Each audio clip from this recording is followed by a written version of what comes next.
እሺ ጥሩ ማብራሪያ ነበር የሰጡን መምህር፣ እጅግ ከልብ አድርገን እናመሰግናለን። ምናልባት እዚሁ ላይ አንድ ጥያቄ የማነሳሉት ነገር ምንድነው፣ አንድ ሰው ለመቁረብ አስቦ ድንገት ደዌ ቢገጥመው ከመቁረቡ መስተጓገል አለበት ወይስ ደግሞ ለመቁረብ አስቦ እንደው ሞት ቢያጋጥመው የሚያቋርጥበት ዘይቤ ይፈጠራል? ማለትም አንድ ሰው ሊቆርብ አስቦ መጥቶ ከቤተ መቅደሱ ገብቶ ሳይገባም ሊሆን ይችላል። በልዩ ልዩ መልኩ ደዌ ሊገጥመው ይችላል።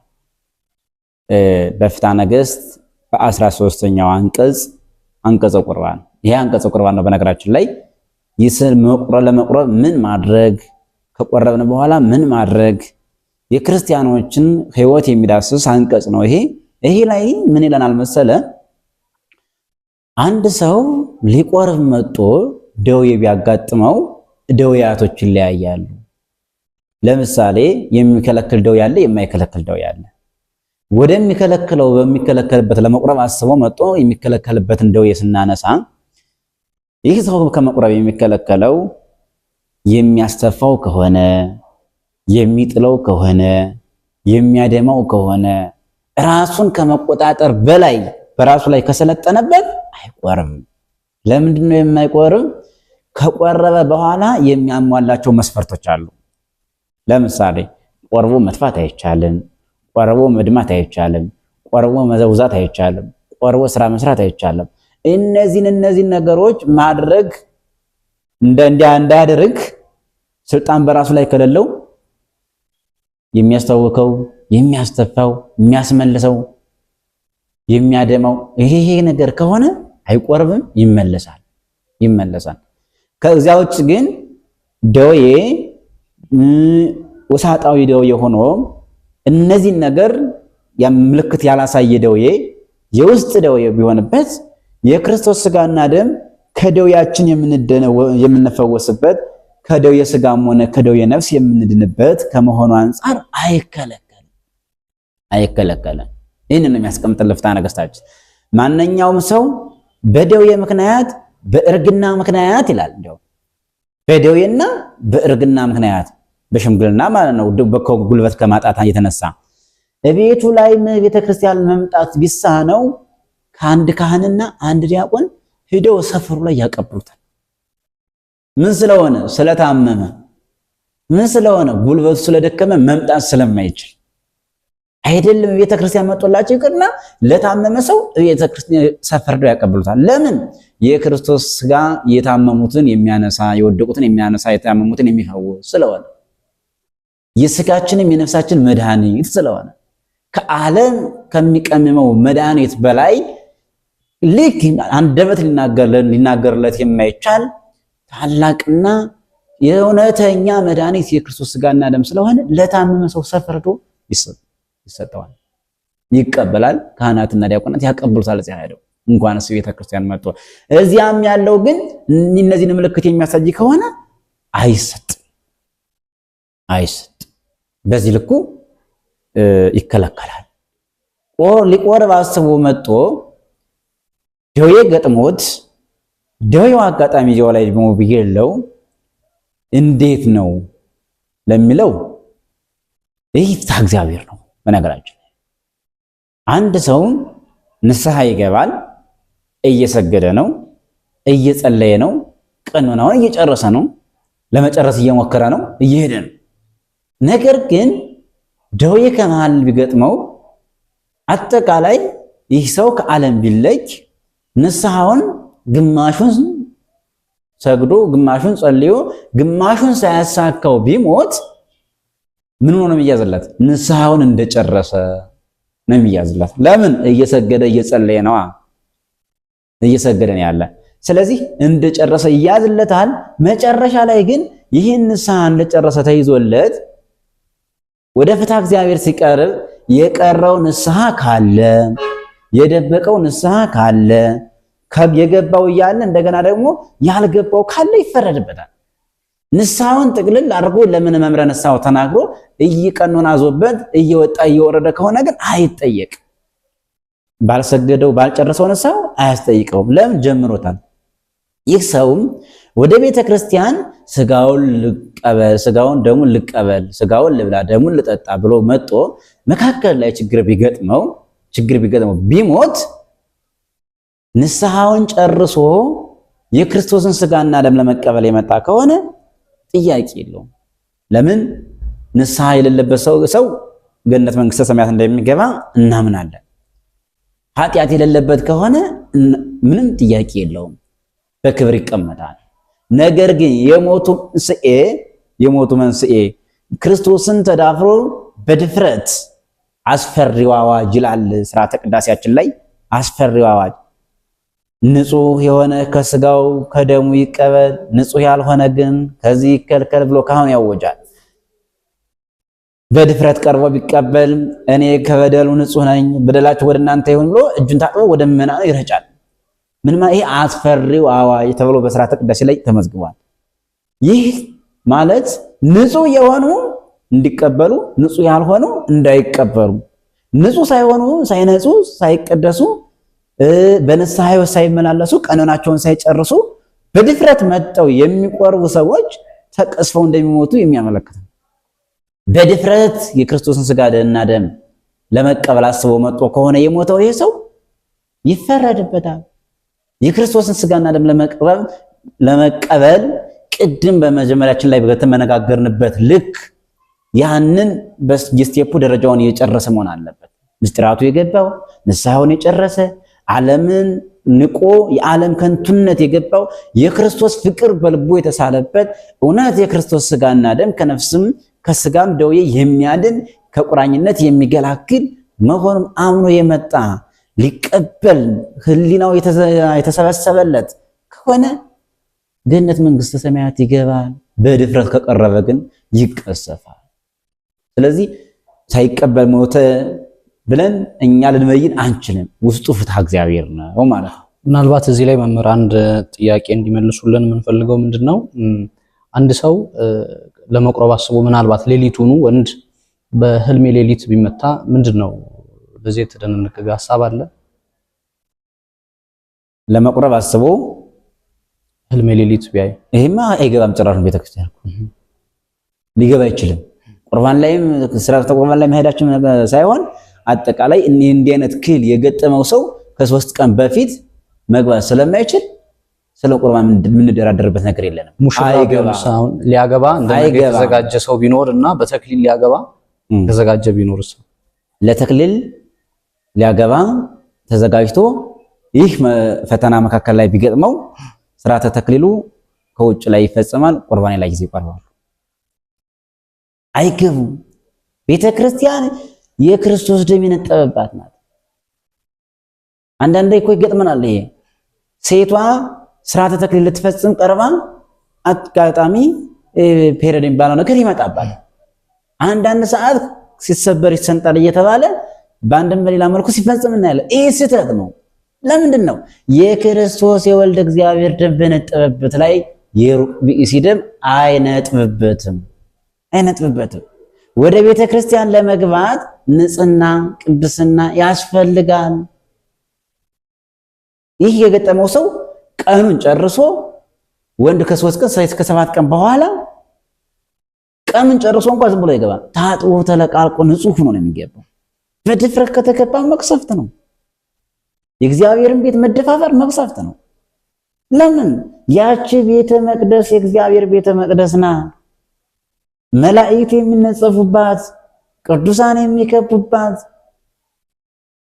ሰላም ለክሙ ጻድቃን ዛቲ ዕለት ኩልክሙ እድዋነስ በባስማቲክሙ እያሉ ካህናቶች እኮ በዙሪያው እንደከበቡ ስለሚያውቁ ነው ያንን ቃል እግዚአብሔር የሚጮሁት። ሰላም ጻድቃን ሰማዕታት ደናግል መነኮሳት ሰላም ለእናንተ። ቅዱሳን እኮ ከበው ነው የሚያስቀድሱ፣ እኛ ስለማናያቸው ነው። መላእክት እኮ ከበው ነው እዚሁ ምስጋና የባህሪያቸው እስከሆነ ድረስ ከበው ስርዓተ ቅዳሴው ሲፈጸም በካህናት ብቻ የሚፈጸም አይደለም። መላእክት አሉበት፣ መናንያን የበረሃዎች አሉበት፣ በቅድስና በንጽህና የሚኖሩ ሰዎች አሉበት። እኛ የማናያቸው እነሱ የሚያዩን። አዎ ይህ ነው። እንዲህ አይነት ነገሮች ላይ እንደዚህ አይነት ነገሮች ሲፈጠሩ በድፍረት የሚሰራው ስራ ለበረከት ሳይሆን ለመርገም ያጋልጻል ማለት ነው። እሺ መምህር ቅድም ላይ ምናልባት ከመቁረባችን በፊት የምናደርጋቸውን ጥንቃቄዎች በሰፊው ሲገልጹልን ነበረ። አሁን ደግሞ ምናልባት ሰዎች ከቆረቡ በኋላ ምን አይነት ጥንቃቄዎች ማድረግ አለባቸው? እንዲሁም ደግሞ ብዙ ጊዜ እንደምናየው በቤት ውስጥም ሰዎች ከቆረቡ በኋላ ካልጋ እንዳትነሱ የሚሉ እንዲሁ የተነሱ ጥያቄዎች ይኖራሉና ምናልባት ሰዎች ከቆረቡ በኋላ እንቅስቃሴዎችን ማድረግ አይችሉም ወይ? ስራዎችን መስራት አይችሉም ወይ? እስኪ ይሄንን ሰፋ አድርገው ቢያብራሩልን ለማለት ያህል። ከቁርባን በኋላ የምናከናውናቸው ብዙ ስራዎች አሉን። ስራዎቻችንን የምንጀምረው እዚያው ከቤተ መቅደሱ ነው። አይታችሁ ከሆነ እናንተም ተገብሩት ከሆነ ስጋውን ደሙን ተቀብለን እዛው ላይ ስራ እንጀምራለን። ምን የሚል ስራ እንጀምራለን? አፋችንን እናፈናለን። ከዚህ ጀምሮ ነው ስራ የምንጀምረው። አፋችንን በተለምዶ አይደለም የምናፍነው። ይህ አንድ ስራችን ስለሆነ ነው። ከቁርባን በኋላ እንደምታውቁት የተቀበልነው ስጋ የተቀበልነው ደም የክርስቶስ ስጋና ደም ነው። ካህኑና ዲያቆኑ የዮሴፍና የኒቆዲሞስ ምሳሌ ናቸው። የኛ ሆድ ወይንም የኛ አፍ የመቃብረ ክርስቶስ የመቃብር ምሳሌ ነው። ኒቆዲሞስና ዮሴፍ ክርስቶስን ከመልዕልተ መስቀል ላይ ያወርደው እንደቀበሩት ታሪክ ታውቃላችሁ አለ። ነገር ግን ቀብረው ክፍቱን ጥለውታል። የክርስቶስን ስጋና ደም እኛ ተቀብለን ዮሴፍና ኒቆዲሞስ በቀበሩት መቃብር በተመሰለው በእኛ ሆድ ተቀብለነው አፋችንን የምንሸፍነው ኒቆዲሞስና ዮሴፍ ቀብረው ክፍቱን አልተውትም፣ በደንጃ የደፈኑት። ይህንን ስናስታውስ የክርስቶስ ስጋ እንደተደፈነ በደንጃ እኛም የክርስቶስን ስጋና ደም በአፋችን ተቀብለን በመቃብር በተመሰለው አፋችን ተቀብለን ይሄው የደንጃውን ምሳሌ እናደርግና ልብሳችንን አፋችንን እናፍናለን። አንደኛው ስራ እንጀምራለን። እዚህ ላይ ሲቀጥል ይህ ሌላም ምስጢር አለው። አንደበታችን የክርስቶስን ስጋና ደም ስንቀበል በንጽህና በቅድስና ሆነን እንደምንቀበል መግቢያችን ላይ ነግሬያችኋለሁ፣ ተነጋግረንበታል። ከዚህ በኋላ አፋችንን እናፍናለን። አፋችንን የምናፍንበት ቀጣዩ ምስጢር ለምንድን ነው? እኔ ከዚህ በኋላ የክርስቶስን ስጋና ደም ሕያው የሆነውን ሕያው የሚያደርገውን የክርስቶስን ስጋና ደም የነፍስም የስጋ መጠገኛና መድኃኒት የሆነውን ተቀብያለሁ። ከዚህ በኋላ ከአንደበቴ ክፉ አይወጣም ስንል አፋችንን እናፍናለን። ሲቀጥል ደግሞ በሶስተኛ መልኩ አፋችንን እናፍናለን። ለምንድን ነው?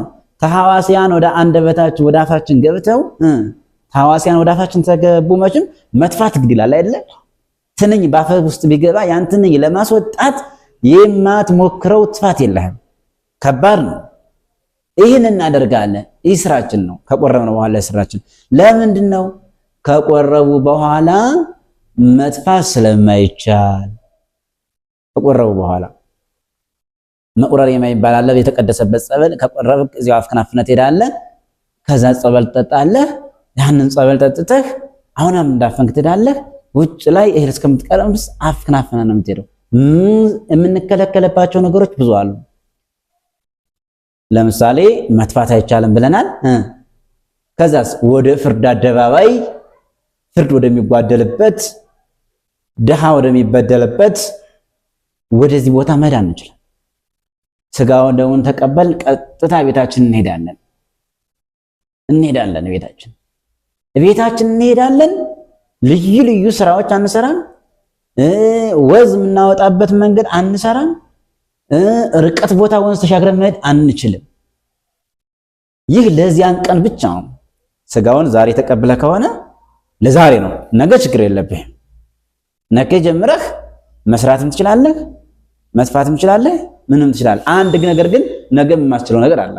የክርስቶስን ስጋና ደም ከተቀበለ በኋላ አንድ ሰው ባለትዳር ከሆነ ከባለቤቱ ጋር እስከ 3 ቀን አይገናኝም። ስጋውን ተቀብሎ እስከ 3 ቀን ይከለከላል። ይህ ለነገም ጭምር ነው ማለት ነው። ሌሎች ቁሳቁሶች የምናሟላቸው ዛሬ የምናሟላቸው ግን ጥፍር መቁረጥ፣ መጥፋት፣ መድማት፣ መውዛት ልዩ ልዩ ልዩ የስራ ዘርፎችን መስራት እነዚህን ዛሬ ተቀበለ ከሆነ ለዛሬ ብቻ ነው የምትጠበቃቸው። የምትጠበቅ ለዛሬ ብቻ ነው። ነገ የማንኛውንም ስርዓት መስራት ትችላለህ፣ ችግር የለብህም። ግን ዕለቱን ግን እነዚህን የተከለከሉ ናቸው፣ በስርዓትም የተቀመጡ ናቸው።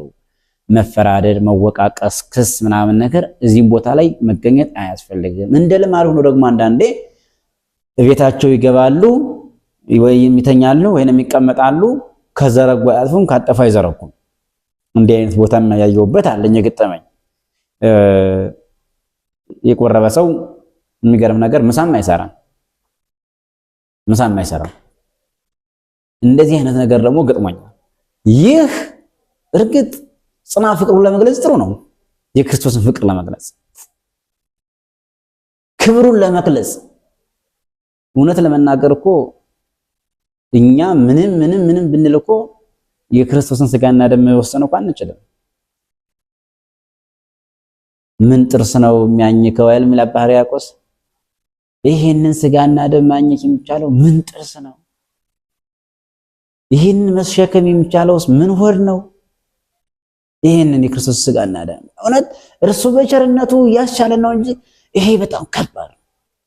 ይሄ ገብቶን ነገር ግን ደካማነቴን ተመልክተ ሳታጠፋኝ ለዚህ ክብር ያበቃኝ ያንተን ስጋና ደም ተቀብዬ እንዴት ስራ ሰራለሁ? እንዴት እንቀሳቀሳለሁ? ለአክብሮት ከሆነ ለጽና ፍቅሩ ለመግለጽ ከሆነ ጥሩ ነው እውነት። ግን በስርዓት ግን አልተቀመጠም። ታጠፋችሁ አትዘርጉ፣ ከዘረጋችሁ አትጠፉ የሚል አልተጻፈም። ስራ አትስሩ፣ አትድከሙ፣ ወዝ አይንጠፍጠፋችሁ፣ ፍርድ አታጓድሉ፣ ድሃ አትበድሉ። እንዲያው አጠቃላይ ስጋው ደግሞ የተቀበለ ሰው አፉን ያፍናል እንዳልኩህ ነገ ክፉ ነገር ካንደበታችሁ አይውጣ ነው እንጂ ከዚያ ውጪ ይህን አይነት ስነ ስርዓት በቤተ ክርስቲያናችን ስርዓት አልተጻፈም። ግን ጠንካራ ጎን ስለሆነ የምንነቅፈው አይደለም። ስለ ክርስቶስ ፍቅር ለምሳሌ የጾም ሰዓት 9 ሰዓት ነው አይደለም? 12 ሰዓት ብትጾም የትሩፋት ነው፣ ትጠቀምበታለህ እንጂ አትጎዳበት። ይህንን ደግሞ ከተሰሩ ስርዓቶች መጻሕፍት እነዚህ ተጽፈዋል፣ እዚህ ላይ ተጽፈዋል። ደግሞ የበለጠ ደግሞ ይህንን ያክል ባከብረው የክርስቶስን ስጋና ደም ይህንን ያክል ባከብረው ብለህ አስበህ ብታከብር ትከበራለህ፣ ጸጋ ይበዛልሃል፣ ድህነት ይበዛልሃል፣ በረከት ይበዛልሃል። በዚህ ልክ ይሄ የሚደገፍ እንጂ የሚነቀፍ አይደለም። ስላልሆነም እየተሰራም ነው እያየነውም ነው። በዚህ ልክ ከቆረብን በኋላ እነዚህ ነገሮች ልናሟላ ልንጠብቃቸው፣ በተለይ አንደበታችን ላይ በስህተት የምንተፋው ነገር ወደ ውጭ ላይ ተህዋሲያን ወደሚበዙበት ቦታ ሄደን ትንኝ ወደ አንደበታችን ገፍቶ አፋችን የምንጎንትን የምንልበት የምንሞጫሞጭበት ነገር አለ። ማፍህን ተሞጥሞጠህ መጥፋት አትችልም። እነዚህን ያው ጥንቃቄ ማድረግ ይጠበቅብናል ተቆረብን በኋላ ማለት ነው። እሺ ድንቅ ነው መምህር። ምናልባት እዚህ ላይ አንድ ሐሳብ ብቻ ማነሳሉት ምንድነው አንድ ሰው ቁርባንን ከቆረበ በኋላ እንዳሉትም ስርዓቶችን ቢጠብቅ ያልተጻፈም ቢሆኑ ቢጠብቅ ያው ለራሱ ትሩፋት ነው ብለውናል። ምናልባት እዚህ ላይ ማነሳሉት ከቆረብን በኋላ ሰዎች ጎረቤቶቻቸው ጋራ መሄድ ጎረቤቶቻቸው ጋር ሄደው መጠያየቅ ይችላሉ አይደለም? ከቆረቡ በኋላ እዚያው ሰፈር ለሰፈር የሰው ቤት አትሉ የሚል አዋጅ የለንም። ደካማ ጠይቁ፣ የታመማ ጠይቁ፣ ይሄን አታድርጉ የሚል ስርዓት የለንም። ነገር ግን በነገርኩህ ልክ ጥንቃቄ ያስፈልገናል። ለምሳሌ እንደ አለመታደር ሆኖ ከሰው ጋር ከተገናኘህ ሐሜት ነው።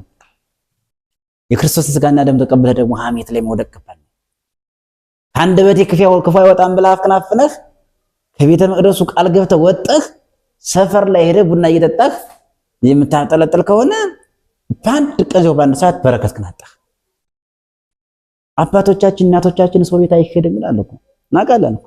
ለምንድን ነው እንደሚሉ ሰው ጋራ ከተገናኘን ሐሜት ነው። ከሰው ጋራ ከተገናኘን አንድ አንሳ ሁለት አንሳ ነገር ነው። ነገር ሐሜት አይፈቀድም። አንደበት ማርከስ አይፈቀድም። የክርስቶስን ስጋና ደም የተቀበለ አንደበት ተመልሶ ደግሞ ለእርክሰት የሚሆን ነገር መናገር ተገቢ አይደለም። ይህንን ተመልክተው ነው። በነገራችን ላይ አባቶቻችን የሚሰሩት ስራ የሚናገሩት ብሂል በመጽሐፍ የተመዘገበ አይሆን እንጂ ከመጽሐፍ የበለጠ ነው። ጥንቃቄያቸውን በለው የሚያስተላልፉት ብሂልን በለው ከመጽሐፍ ከህግ እስከ ስርዓት የበለጠ ነው እና ይሄ ይህን የሚያደርጉት ከዚህ የተነሳ ነው። ለሐሜት እንዳይጋለጹ ለቅድመ ጥንቃቄ ስለሆነ እቤታቸው ይውላሉ እንጂ መምተኛ አትጠይቁ፣ ከቤተሰብ ጋር አትገናኙ፣ ደህና ዋላችሁን አድራችሁ አትበባሉ፣ አፋችሁን አፍናችሁ ቤታችሁ ግቡ፣ ቤታችሁ ላይ ዘርግታችሁ ዋሉ፣ ቤታችሁን ዘግታችሁ ዋሉ የለም። አንደበት ከዘጋ እንጂ ቤት ከዘጋ የሚል ስለሌለ ነው። አንደበት ግን ዝጋው፣ ክፉ ነገር እንዳትናገር፣ ቤትን ግን ለድሆች ክፍት ይሁን። ይሄ ነው። እሺ መምህር፣ ምናልባት ቅዳሴው ከሰዓት ቢሆንና ጠዋት ጸበል መጠመቅ ይቻላል እንዴ? በዚሁ ላይ አያይዘው ከቆረቡስ በኋላ በነጋታው ጥምቀት ቦታ ሄደው መጠመቅና ገላል መታጠብ ይፈቀዳል? ከቆረቡ በኋላ ከቀደሱም በኋላ በበነጋው ይቻላል። አዎ መታጠብ ይቻላሉ፣ መጠመቅም ይችላሉ። ነገር ግን የተሰዓት ቅዳሴ ላይ መቀደስም ሆነ ማስቀደስም ሆነ መቆረብም ያለበት ሰው ምን ማድረግ ያለበት? ጠዋት መጠመቅ የለበት። ለምን? ይህ ሰው ከአንገቱ በላይ ህዋሳቱ ጸበል ሲጠመቅ ከራሱ ነው የሚጀምረው። መች ከራሱ የሚጀምረውን ጸበል ሲጠመቅ በጆሮም ይሁን በአፍንጫውም ይሁን በዓይኑም ይሁን በአፉም ይሁን በቅንጭላቱም ይሁን ውሃ ረቂቅ ከመሆኑ አንፃር ወደ ውስጥ የማይገባበት መንገድ የለም። ይገባል። ሲጠመቅ እንዲያውም ቀና ብለን ነው የምትጠመቀው። የዚህን ጊዜ በአፍንጫ ውሃ ይገባል። ይህን አድርገህ ተጠምቀህ ግን ቀደስክ ወይንም ማስቀደስ ቆረብክ ማለት ደግሞ ምን አድርግ ማለት ነው? በተገላባጩ በልተህ ቆረብክ ነው። በልተህ ቆረብክ ማለት ነው። በልተን ቆርበን እንዳንቆርብ ደግሞ የተሰራልን ስርዓት ገና በኦሪቱ በኦሪት ዘጸአት በምዕራፍ 12 ላይ እንደነገርኩህ ሐሞቱን ጨምሩበት ያለው በልተን መቁረብ እንደሌለብን ላፋችሁ ምረት ሲሰማችሁ ከ18 ሰዓት በኋላ ቁረቡ ሲለን እንደሆነ መግቢያችን ላይ ተነጋግረንበታል። አንድ ሰው ተጠምቆ ቆረበ ማለት በልቶ ቀደሰ ማለት ነው። ስለዚህ በልቶ መቀደስ አይቻልም። በእኛ የሌላ ቤተ እምነት ስርዓት ነው። ኢየሱስ ክርስቶስ ስጋውን ደሙ ሲሰጣቸው የበሉትን ከሆዳቸው አጥፍቶ ላፋቸው ምረት እንዲሰማ አድርጎ ነው የሰጣቸው። አድርጎላቸዋል። በታምር ራሱ በአምላክነት ስራው አጥፍቶላቸዋል የበሉትን። እኛም ያንን ሐሞቱን የምንጨምር መራራ ምረት ያፋችን መራራ የሆነ ከውስጣችን የሚሰማን ነገር ምረት እንዲሰማ መሆን አለበት፣ መጾም አለበት እንጂ ጸበል ተጠምቀህ ገባህ ይሄን ውሃ ጠጥተህ መቀደስ ማስቀደስ አይቻልም። በበነጋው ግን ችግር የለውም። ቀዳሽም ሁን ስጋውን ደግሞ ተቀበልም አስቀድስም በበነጋው ብትታጠብ እስከዚህ የሚል ነገር ለበነጋው የሚያገለግል ስርዓት ያለ የክርስቶስ ስጋና ደም ተቀብሎ ለበነጋው ስርዓት የተሰራ የት ላይ ብቻ ነው? ከባለቤት ጋራ ግንኙነት። ይሄ ብቻ ነው የተከለከለ ለበነጋ። ለዛሬ ብዙ የተከለከሉ ነገሮች አሉ።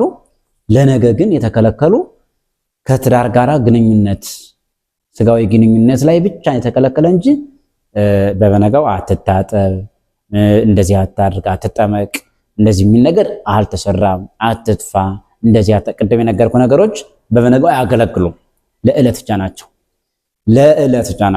ለዕለት ደግሞ በተነጋግረን አልፈንበታል። ስለዚህ ለመቀደስ፣ ለማስቀደስ፣ ለመቁረብ መጠመቅ አያስፈልግ። ቀደስ ከኋላም ደግሞ መጠመቅ አትችልም። ስለዚህ ያኛው የመጀመሪያው ጥያቄህ አይቻልም። ሁለተኛው ጥያቄህ ለበነጋው ይቻላል ነው መልስ። ምናልባት እዚሁ በቁርባን ላይ ምናልባት ሰዎች ቅዳሴን ለማስቀደስ ከሩቅ ቦታ ሊመጡ ይችላሉ በቅዳሴ ላይና ከሩቅ አካባቢ ቅዳሴ ላይ ተገኝተው ምናልባት ቅዳሴው ላይ ሲደርሱ ቅዳሴው ከተጋመሰ በኋላ ይደርሳሉና ምናልባት አንድ ሰው ለመቁረብ ቅዳሴው ላይ ሙሉ መገኘት ይጠበቅበታል? ከግማሽ በኋላ መጥቶስ መቁረብ ይችላል እንዴ? ይህ እንዳጠቃላይ ሰው ሳይቀደስ መቁረብ ይቻላል ላይ እንደማለት ነው አይደል? አይቻልም። ለምን ነው የማይቻለው? የቦታ ርቀት ምክንያት አይሆንም። እንዳለመታደል ሆኖ እንደ ልማድ ሆኖብን የምናየው በአካባቢያችን አይደለም። ዝም ብሎ አጠቃላይ ግማሽ ቅዳሴ ላይ ይቅርና እግዚኦ ከተባለ በኋላ እንዲያውም ድርገት እየቆረቡ ወርደን ህፃናት እየቆረቡ እያሉ መጥተው በባቢያች ገብተው ዝም ብለው እንደ ሀብታም አዳራሽ ነው ዘገብተው አቁረው ሲወጡ ይታያል። ይሄ በጣም ከባድ እርቀት የክርስቶስ ፍቅርን እንዴ ርቀት ሀገር ሰይከለ አለ ፍቅር እያልኝ እንኳን ራሳችን እኛ አንተ እዚህን አዲስ አበባ ሆነን እንኳን የሀገር መራቃ ፍቅራችንን አይከለክለው ምናለን እኛ አይደል እንዴ? እንኳንስ የክርስቶስ ፍቅር አስቡ። የክርስቶስ ፍቅር በልቡ የተሳለበት ሰው አይደለም በአንድ አጥቢያ ውስጥ እያለ ቀርቶ የትስ ቢሆን ያመልጠዋል። ይህ ውሸት ነው። ይህ ቦታ ርቀት እንደዚህ የሚባለው ውሸት ነው። ይህ ሰው ፍቅር አላደረበትም ጥንት ነው። በዚህ የሚያመካኝ ሰው ማለት ነው። እንዴ ክርስቶስ እኮ ከሰማየ ሰማያት ወደዚህ ምድር የመጣ እኮ ለሰው ፍቅር ብሎ ነው። ለክርስቶስ ፍቅር ብሎ ደግሞ እንዴ ካለበት ከመኝታው መነሳት ያቅተዋል ሰው እንዴ? ይህ ሰፊ ጥናት የምንሰጠው ቢኖረን ይሄ ነው። አንድ በስርዓታችን ውስጥ ሰፊ ጊዜና ሰፊ ጥናት የሚሰጠው ይሄ ነው። አስተምሮም መምህራን ጮሃሉ ሰሚነት ያጣበስ ጊዜ ይሄ ነው። ስርዓተ ቅዳሴው ለቄስ አይደለም። እንዲያውም እኮ ፍትሐ ነገሥት ምንድነው የሚለው? አንቀጸ ቅዳሴው እኮ ምንድነው የሚለው? ህዝቡ ሳይመጣ ቅዳሴ አይግቡ ካህናቱ። አይታ ህዝብ ሳይመጣ ለምን ቅዳሴ የሚቀደስ ለህዝብ ነው። ስለዚህ ህዝብ ሳይመጣ ቅዳሴ አይግቡ ብሎ ያወጃል ፍትሐ ነገሥታችን። እነሱ ሳይመጡ እንዳይትገቡ ብሎ ካወጀ እነሱ መጠበቅ ግድ ነው። እነሱም ግዴታ መምጣት አለባቸው። ይህ ለምንድን ነው የሆነ ካልከኝ የሥርዓተ ቅዳሴው ላይ ተሳታፊ ቄሶች ብቻም አይደሉም። የዲያቆኑ ተራ አለው፣ ድርሻ አለው። የሚመኑ ድርሻ አለው፣ የካህኑ ድርሻ አለው። ጸልዩ ወይንም ተንሥኡ ለጸሎት ይላል ዲያቆኑ አይደል? ተንሥኡ ለጸሎት ይላል። ይዲቅ ይላል ሥርዓተ ቅዳሴው። ይዲቅ ብሎ አዋጅ ያውጃል። ይበል ዲያቆን ይላል። ተንሥኡ ለጸሎት ይበል ዲያቆኑ። ለጸሎት ተነሱ ይላል ዲያቆኑ። ይህ ይላል ደግሞ ቀጥሎ ይበሉ ህዝብ ማለት ነው። ህዝብ የታለ እዚህ ቅዳሴው ላይ? ያንን ይበሉ ህዝብ ተብሎ የታወጀውን አዋጅ ማን ይበለው? ዲያቆኑ የራሱ ድርሻ አለው፣ ካህኑ የራሱ ድርሻ አለው። የህዝቡን ድርሻ ማን ይጭሁ? የክርስቶስ ስጋና ደም በህብስትና በወይነ ምሳሌ የቀረበው ስጋና ደም በዚህ ሥርዓተ ቅዳሴ ላይ አማናዊ ስጋና አማናዊ ደም የሚሆን ሙሉ ቅዳሴ ሲፈጸም ነው ማለት። ስለዚህ ቅዳሴው ላይ ጉድለት መጣ በለው። የህዝቡ ተራ ሳይባል ከቀረ ቅዳሴው ሙሉ ቅዳሴ አልተቀደሰም ማለት ነው። አይደለም ሳያስቀድሱ መቁረብ ይቅርና ክርስቲያኖች ማስቀደስ ግድ አለባቸው፣ ለግዴታ አለባቸው። ለምን? በተገላባጭ እነሱ ቀዳሽ ናቸው። እግዚኦ ተሳሃለን የሚሉ እነሱ ናቸው። ምስለ መንፈስ ከሚሉ እነሱ ናቸው። ምእመናን ናቸው። አይቻልም። ሳያስቀድሱ መቁረብ ፍጹም አይቻልም። ለምን? የክርስቶስ ስጋ ህብስቱ አማናዊ ስጋ ወይኑ አማናዊ ደም ሲሆን ያልነበረ ሰው መቁረብ አይቻልም። ከሥርዓተ ቅዳሴውም ተሳታፊዎች እንደመሆናቸው መጠን ከቁርባኑ ተሳታፊዎች ናቸው። ቁርባን መቀበል ያለበት ደግሞ የክርስቶስ ህብስቱ ወደ ክርስቶስ ስጋ ወይኑ ወደ ክርስቶስ ደም ሲቀየር የነበረ ሰው ነው እንጂ ዝም ብሎ በልማድ ዝም ብሎ እንደ ሀብታም አዳራሽ እየበረሩ እየመጡ የሚገባበት እልፍኛ አዳራሽ አይደለም። ልንፈራው፣ ልንንቀጠቀጥለት፣ በጣም ልዩ ክብር ልንሰጠው የሚገባን ነገር ነው። እንዲህ እኮ ነው እንደውም የሚለው አንቀጸ ቅዳሴያችን እኮ ፍትሐ ነገሥቱ ማለት ነው የሚለው ሚመጠን ብሎ ካህኑ ያውጃል። ይችለት ምን ያክል የምታስፈራ ናት፣ መንፈስ ቅዱስ የሚወርድባት ወይስ የድሎ ለዝንቱ ይሄንን ምስት የሚጋድረው የሚያከብረው እያለ ያውጃል ካህኑ። የዚህን ጊዜ ሰዓት ጀምሮ ሥርዓተ ቅዳሴው አሐዱ አብሮ ከተጀመረ በኋላ መግባትም መውጣትም አይቻልም።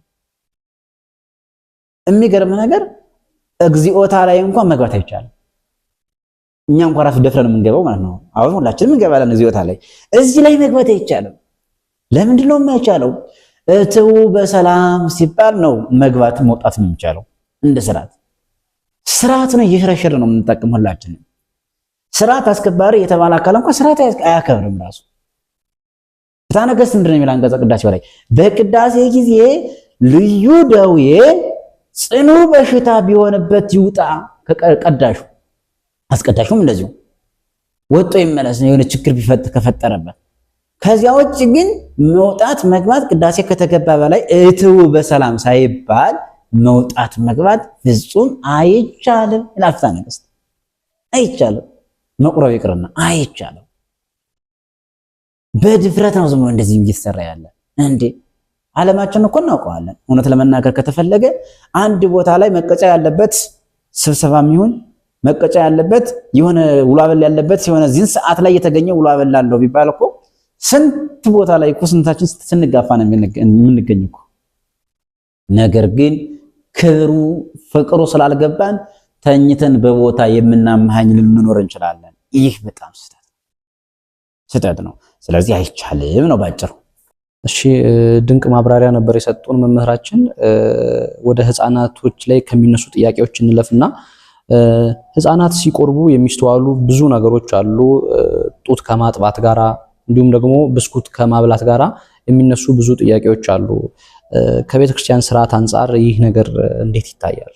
እሺ ህፃናት ከህግ በላይ ናቸው። ለህፃናት ህግ አልተሰራላቸው። አሁን ይህን የአሁኑ ጥያቄ ለእናቶች ቢሆን ይሻላል። ለምን ህፃናቶችን ብስኩት ትዘው ለማታለል ለማባበል እንዳይረብሿቸው ይህን ስራ እየሰሩ ያሉት ህፃናት ሳይሆኑ እናቶቻቸው ናቸው። ቤተ መቅደስ ውስጥ አንድና አንድ የትኛውን ብሎት አይደለም ቤተክርስቲያን ቤተ መቅደስ ውስጥ ከቅጽሩ ውስጥ ራሱ ከውስጠኛው ውስጥ ስጋዊ ምግብና ስጋዊ መጠጥ አይቀርብም። ያ እኮ የነፍስ ምግብ ነው። ያ እኮ የነፍስ መጠጥ ነው። ልንቀበል ተስፋ አድርገን የጉጉት ላይ በስርዓተ ቅዳሴው ላይ ቆመን የምንጠብቀው የስጋዊ ሳይሆን የነፍስ ምግብና የነፍስ መጠጥ ነው። አንዴ በልተነው ዘላለም ሕያው ሆነን የምንኖርበት በወንጌሉ እንደነገረን ስጋዬን የበላ ደሜን የጠጣ ለዘላለም ሕይወት አለው። አይ አንዴ ብቻ በልተነው። ይሄ ማለት ደግሞ አንድ ቀን እንደቆረቡ መተው አይደለም። አንድ ቀን ቆርበው ከዚያ በላይ ቆርብ ያለው እያሉ ወይንም በ80 ቀን ወይም በ40 ቀን እንደተቆረቡ የክርስትና አሁን እኮ በዓለማችን ላይ ስትመለከተው ብዙሃኖችን ሰዎች ስታይ ክርስትና የተነሱለት እንደቆረቡ ይቀሩ አሉ። የሚያሳዝን ነገር። ስለዚህ እዚህ ቦታ ላይ ቁመን የምንጠብቀው አንዴ በልተነው ለዘላለም ሕይወት የምንወርስበት ድነተ ስጋ ድነተ ነፍስ የምናገኝበት አንዴ ጠጥተነው ዘላለም የማያስጠማን ከረስቲቱ ቦታ የሚያስገባንን መጠጥ ነው የምንጠባበቅበት ቦታ ላይ ስጋዊ መብልና ስጋዊ መጠጥ አይገባበት። በልጅ አማይቶ የበላል አንጎቶ ይባላል። ይህ በልጆች አማይቶ ራሳቸው ህግ መሻር ነው። ለምን ህፃናት ፈለጉት እንዴ? አልፈለጉም። ብስኩት፣ ልዩ ልዩ ነገሮች ይሄ እኮ በጣም ፈታሽ እንኳን በር ላይ ስናቆም በልብሳቸው ውስጥ ከተው ነው የሚገቡ። ሰዎችን ቢሸውዱ እግዚአብሔር መሸወድ አይቻልም። ለምን ዓለምን በመሃል እጁ የያዘ እኛ የምንሰራውን አሁን እንኳን የምናደርገውን ያውቃል። እርሱ አንድ ሰዓትም ቅጽበት ለአንድ ቅጽበት እንኳን ቢለየን ሕያው መሆናችን ስለማንችል ማለት ነው። ለቅዱስ ጴጥሮስ እንዳሳየው ቅዱስ ጴጥሮስን ክርስቶስ ምን ብለዋታል መሰለህ? ቅዱስ ጴጥሮስ ተንተቀራብ ከመሆኑ አንፃር ጌታን ይጠይቀው ነበር። ብዙ ጥያቄዎች ይጠይቀዋል እና ጌታን እንዲህ ሲል ጠይቀዋል። እግዚአብሔር ሆይ ክርስቶስ ሆይ መምህር ሆይ ይቻላል በአንተ ዘንድ እንዴት ናት? ዓለምን በመሃል እጁ አጥቦ ይዞ አሳየው። አንተ አሁን እንዴት ነህ አለው። እግዚአብሔር ደግሞ አረ ዓለሙ በአንተ ዘንድ እንዴት ነው አለው መልሶ ክርስቶስ ሲለው ምን አለ? አረ ዓለም ሊጠፋ እየዋዠቀ ነው፣ ጠፋ እያለ ነው ስለጠበበስ ስላሳየው መለሰለት። ከዛ በኋላ ትበላለህ ትጠጣለህ የሚል ጥያቄ ጠየቀው፣ ታሪኩን ለማሳለፍ ለማሳጠር። ከዛ ደግሞ ምን ብሎ ጠየቀው? ትተኛለህ አትተኛም? ሶስት ጥያቄዎችን ጠየቀው። ትተኛለህ አትተኛም ሲለው የዚህ ጊዜ ምን አይነት ምላሽ መለሰለት መሰለ? ቅዱስ ጴጥሮስ በወርቅ ዋንጫ ውሃ ያዘ ነው ወይንም ሙላ፣ በወርቅ ዋንጫ ሞልተህ ያዛል። ሞላ ያዘ፣ እንዳትተኛ አለው። እንዳትተኛ እንዳትተኛ አለው። ሰው ከሆኑ መቼም መኝታ አይቀርም። ቅዱስ ጴጥሮስ ሥጋ ለብሷልና አንቀላፋው። ሲያንቀላፋው ምን ሆነ? እጁ ላይ የነበረው የወርቅ ዋንጫ ወደቀ፣ ተሰበረ፣ ውሃው ፈሰሰ። ኖላዊ ትጉህ ዘኢይነውም ምንለው ነው? የማያንቀላፋ ትጉህ ጠባቂያችን ምን ለዚህ ነው። ጴጥሮስ ያችን እጁ ላይ ያለችን ለመጠበቅ አቃተው፣ ደፋ፣ ሰበራል። እግዚአብሔር ግን ለአንድ ደቂቃ ለአንድ ቅጽበት ያክል አይለየንም። እግዚአብሔር ምን አለ እዚያን ሰዓት? ጴጥሮስ አየኸው፣ እኔ አንድ ሰዓት ባንቀላፋ ይህ ዓለም እንደዚህ ይሰበራል፣ ይጠፋል ብሎ እንደማያንቀላፋ ነገር ሁላችንም የምንሰራውን ያያል። አያንቀላፋም። የኛ ጌታ አያንቀላፋም። እነርሱ የማያንቀላፋው ትጉሁ ጠባቂያችን እሱን ደብቀው ዘው ለመግባት ይሞክራሉ፣ በጡታቸው ስር ከተው። ይህ በጣም ድፍረት ነው። ምግበ ስጋ ሳይሆን ምግበ ነፍስ የሚቀዳበት የሚፈተትበት ቦታ ላይ ምግበ ስጋ ዘው መግባት ይሄ ድፍረት ነው። አይቻልም። ስጋዊ ምግብ እዚያ ቦታ ላይ አይፈቀድም። ጡት ይጠባሉ አይጠቡም? ይጠባሉ። ሕፃናት መልዕልተ ሕግ ናቸው፣ ከሕግ በላይ ናቸው። ይህ ማለት ደግሞ ሕፃናት አጠቃላይ እስከ 7 ዓመት ያሉ ሕፃናት ሕግ አልተሰራላቸው፣ ከሕግ በላይ ናቸው። ይህንን ስንል ግን ሕፃናት እስከ 7 ዓመት ያሉትም እየበሉ ይቆርባሉ ማለት አይደለም። አፋቸው እህል ያለመደ ሕፃናት፣ እናታቸው ደረት ላይ የተጣበቁ ሕፃናት፣ በእናታቸው ጡት ብቻ ያሉ ሕፃናት፣ የእህልን ሽታ ያልቀመሱ ሕፃናት ጠብተው መቁረብ ይችላሉ። ከሕግ በላይ ናቸው፣ አለነሱ ሕግ አልተሰራላቸውም። ሌሎች ግን አፋቸው እህል የለመደ ሕፃናት እነዚህ ምንም ሕግ ቢሰራላቸው ሁሉ ስጋዊ ምግብ በልቶ ወደ ቤት መቅረብ አይቻልም። የእናቶች ድርሻ ይባላል አለ። የእናቶች ድርሻ ሕፃናትን ለማቁረብ ድርሻ አላቸው፣ ከቆረቡ በኋላም ድርሻ አላቸው። እነዚህን ሕፃናት ብስኩት በመያዝ ሳይሆን የሚንከባከቧቸው ስጋዊ ምግብ ወደ አፋቸው እንዳይገባ፣ ስጋዊ መጠጥ ወደ አፋቸው እንዳይገባ እነዚህን ተንከባክበው አመጣው ማቁረብ እንጂ እንዲያው የእግዚአብሔርን ሕግ እየሻሩ በዚህ መንገድ እየተጓዙ ክርስቲያን ነኝ ማለት አይቻልም። ስጋዊ ምግብ አይገባም፣ ጡት ግን ጠብቶ መቁረብ ይቻላል ለሕፃናት ማለት ነው። ምናልባት ከዚሁ ላይ ሳንለያይ የሕፃናት የከሰዓት ቅዳሴ ቢኖር መቁረብ ይችላሉ። የከሰዓት ቅዳሴን ጠዋት መጾም አይችሉም። ምናምን ይህ ስርዓት የተሰራለት አይደለም። ለምሳሌ ሕፃናት ከሰዓትን ለማቁረብ የሚጠቡ ሕፃናትን እናቶቻቸው ግዴታ መጾም አለባቸው። ጾመው ከተገኙ የሚያስቀድሱ ከሆነ እሰየው፣ ለሕፃናት ችግር የለባቸው።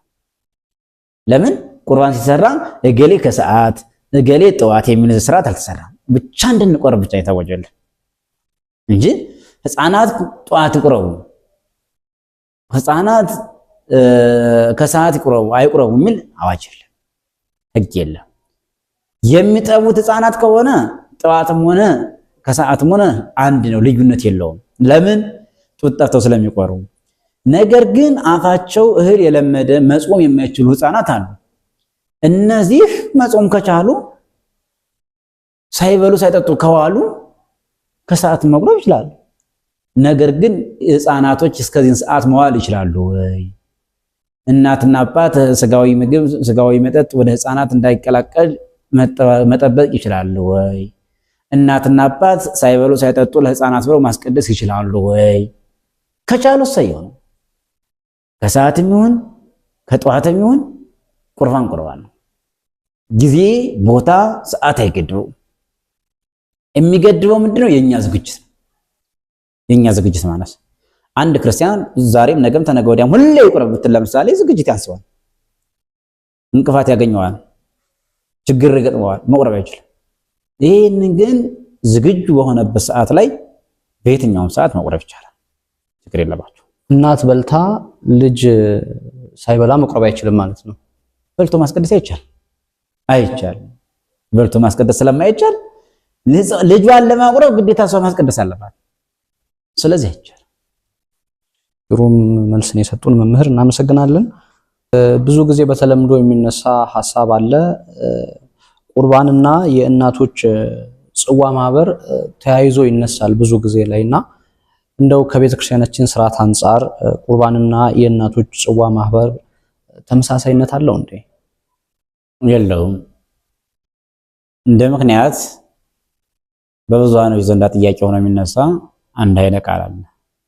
የእናቶች ጽዋና የክርስቶስ ስጋ የእናቶች የሚጠጡት ወይንና የክርስቶስ ደም ይገናኛል፣ አንድ አይነት ነው የሚል አስተምሮ ብዙ ጊዜ ይነሳል። ይሄ ግን ስህተት ነው። ለምን?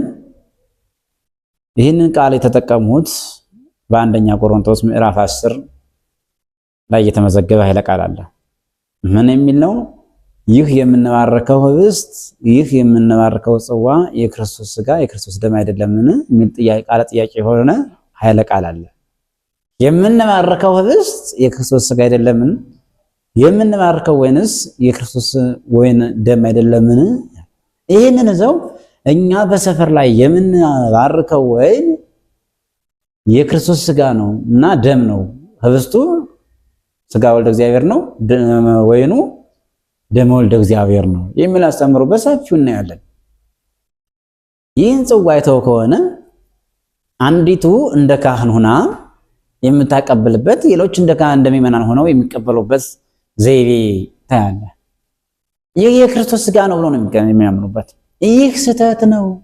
ግንኙነት ፍጹም የለውም። አንዳንዴ አረዳድን የመጽሐፉን ቃል ሳይረዱ ዝም ብሎ በድፍረት የሚስተላለፍ ቃል አለ። ይህ ቃል ራሱን የቻለ ጽንሰ ሐሳብ አለው፣ መድረሻ አለው። ራሱን የቻለ የተነሳበት ቃል አለ፣ የሚደርስበት ቃል አለ። የምንባርከው ህብስት የምንባርከው ወይን የክርስቶስ ስጋና ደም አይደለም። እውነት ነው፣ የክርስቶስ ስጋና ደም ነው። ጳውሎስ ግን ይህንን ያለው ከምን ተነስቶ ነው? የትኛውን ነው እንዲህ ያለስ? ቅዱስ ጳውሎስ ይህን ሲናገር የተናገረው የክርስቶስን ስጋና ደም ስንቀበል ስጋውን በህብስት አምሳል ደሙን በወይን አምሳል ነው አይደለም እንቀበለው። ነገር ግን በሥርዓተ ቅጽበቱ በሥርዓተ ቅዳሴው አማናዊ ስጋ አማናዊ ደም እንደሚሆን እናውቃለን፣ እናምናለን። አባቶቻችን በአይን አይተዋል። ይህ ሲሆን ለምን አንድ ባሕታዊ አንድ አባት ገብተው እያስቀደሱ ምስጢሩ ረቁባቸው ሲኖሩ ምንድነው መንበሩ ላይ ታቦተ ሕጉ ላይ ቁጭ ብሎ ክርስቶስ በአካል ወርዶ ለካህኑ ለሚሰዋው ካህን ሳይታይ ለእርሳቸው ምን ብሎ ታያቸው?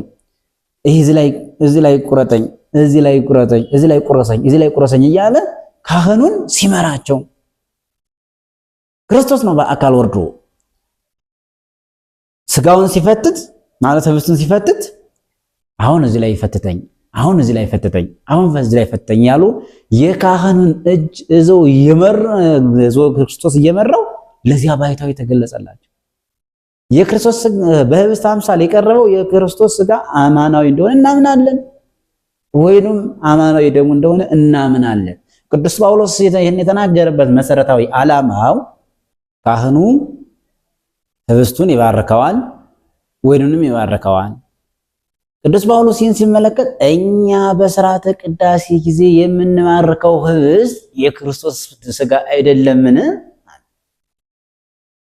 በሥርዓተ ቅዳሴ ሰዓቱ ላይ ካህኑ የሚባርከው ወይን የክርስቶስ ደም አይደለምን? አረዳድ ችግር ነው እንጂ ቅዱስ ጳውሎስ የሥርዓተ ቅዳሴውን የተናገረ። እኛ በጸሎታችን በቅዳሴያችን ጊዜ የምንባርከው ህብስት የክርስቶስ ስጋ ነው እናምናለን። አዎ የምንባርከው ወይን የክርስቶስ ደም እንደሚሆን እናምናለን። አዎ ይህንን ነው ቅዱስ ጳውሎስ ያስተማረ። አረዳዱ ሳይገባን ግን የተነገረበትን አውድ ጽንሰ ሐሳቡን ሳይገባን የምንባርከው የሰፈር ህብስት የክርስቶስ ስጋ ነው የክርስቶስ ደም ነው ማለት አይቻልም፣ አይገባም። እንዲያው ለምሳሌ እንኳን ቢጠቀሙት እንኳን ያለፈውን ሴት ናት የምታቀብለው እኮ።